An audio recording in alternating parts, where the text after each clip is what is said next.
And I'm Sophie. And today we're going to do a deep dive in the romanticism of serial killers, specifically Ted Bundy. So, what do you know about Ted Bundy? Guy. He killed people. He preyed on women who had brunette hair parted in the middle. Pedophile and necrophiliac. Necrophiliac is someone who has sex with a dead body.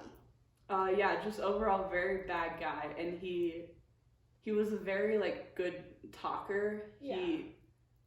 All of his friends were like, what a normal guy this is. Yeah. So he doesn't kill people. What do you mean? Okay. Yeah. Okay. So Ted Bundy is, one of he's the most famous serial killer, I feel like, I would say, in American history. He was active from the 1960s to the 1970s. He was arrested finally for the last time in 1980, originally for the murder of two sorority girls, but then it came out to be he killed and raped 32 women ages from 13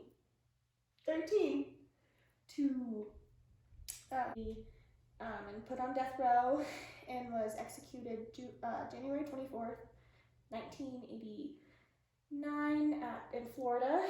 So yeah, he was not a very good guy. Weird guy. weird guy. Right at this moment in time, there's been 9 professionally made movies, but over 25 films, documentaries, and all these things made about Ted Bundy, and one's in the works right now. And I think the most popular one so far has been the Netflix adaptation of his story with Zac Efron. Yeah. Why did they choose Zac Efron as the person to play Ted Bundy? He was voted sexiest man alive in 2017. Yeah. Because he's very remembered as a very charismatic and charming guy. Yeah. And it's hey, he killed so many women. So many. Brutally. Yeah, axe to the head, crowbar, even in Vale, people hear him as he killed someone in Vale. That's kind of about it. Yeah. I took a questionnaire from 30 people, and they're yeah, I'm an avid true crime.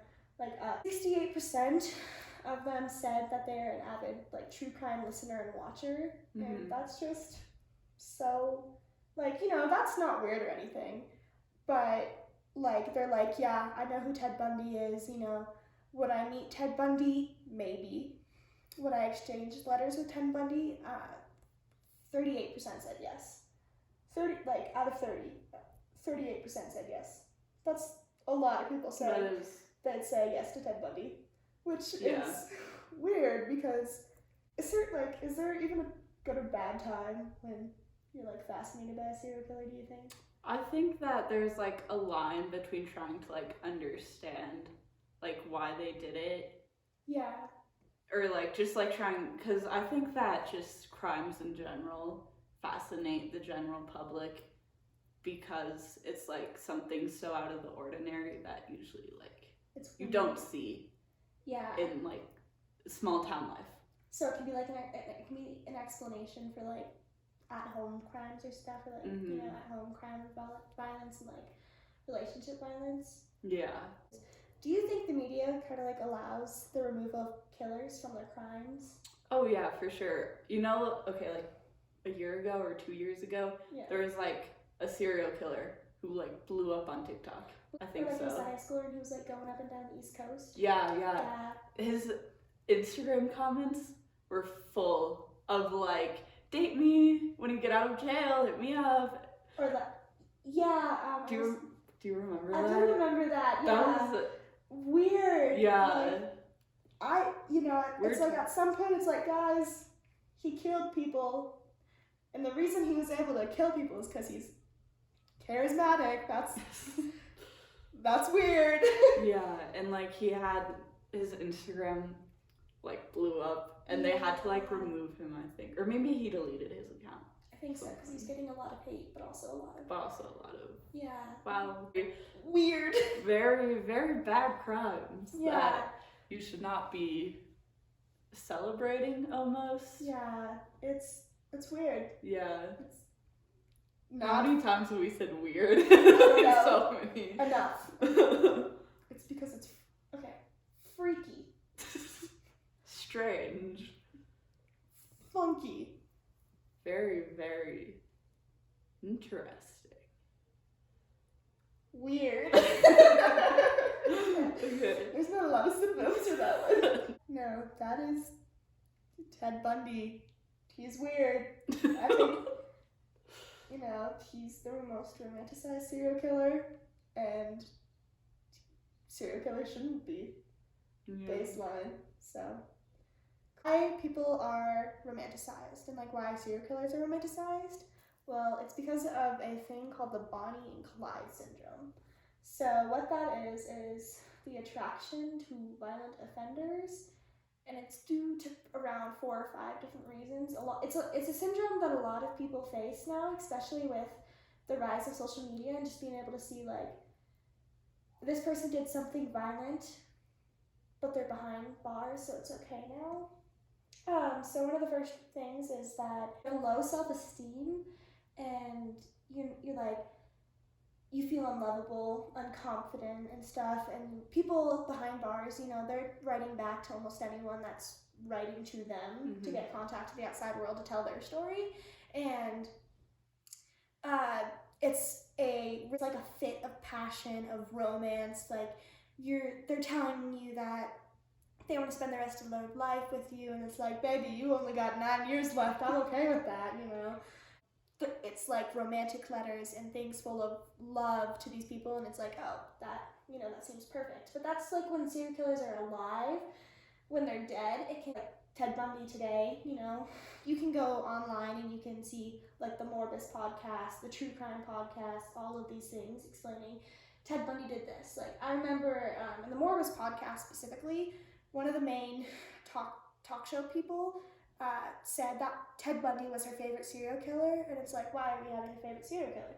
And it's because being able to understand why people do such awful things, you're able to view and kind of see everything they're doing without having to be in what they're doing, But if you grew up with a really toxic family and household, and a really toxic father figure, specifically to a daughter, is what this syndrome really affects is women, first off. But if you have a really toxic relationship, you're able to see why these people are so unloving, why these people are so violent to you, and you're able to kind of get closure from these people who have gone out and committed these acts and have hit mainstream news, and you're able to see the reasoning, the understanding, and being able to get the closure from people who have wronged you in your life without having to actually face that danger again. So that's it. It affects everyone, but it really affects women, which really actually goes into misogyny and the internalized misogyny, especially in our world today. You think that's how people are obsessed with villains from stories? Yeah. Do you think that plays into the Bonnie and Clyde syndrome? Absolutely. I think that makes sense too. Absolutely. It's you grow up and you have an attraction towards these violent, bad, toxic men, and it definitely plays into the villains. Yeah, and it's kind of you don't have to deal with the consequences of actually being. You kind of already talked about that, but yeah, especially when they're dead, because it's they can't hurt me, and also I'm an exception. Yeah, I can fix him. That's also a huge thing, is I can fix him. He's totally fine. I can fix him. Sure, he's done some bad stuff in the past, but I can do it. I'm the exception. And it's also, that comes with a low self-esteem, because when you get into these relationships with these very public, violent offenders, the media is watching you. Carol Boone, people are still writing articles about it. Carol Boone specifically herself, she was the one who got in a very public relationship with Ted Bundy in the height of his trial that put him on death row, and she married him in 1980, and had his kid. Boone, after Ted Bundy admitted what he did, you know, was like, oh, divorced him and has moved to Washington and has changed her name. But to this day, there are still articles being written about her. And, you know, it's the media attention. You want it in the moment. It's very much the need for attention, low self-esteem, and the need to understand why people do this. Yeah, and also since it like relates to childhood and treatment during then, it makes sense that if you've always been like subjected to that type of behavior towards you, yeah, it would be more acceptable in your eyes to continue being treated that way and almost like a norm. Yeah. That you kind of want to like, you're used to it at a certain point. So yeah, trying to return to that. So kind of about it though. So thank you for. Thank you. Yeah, thank you guys. This has been Serial Killers. Yay!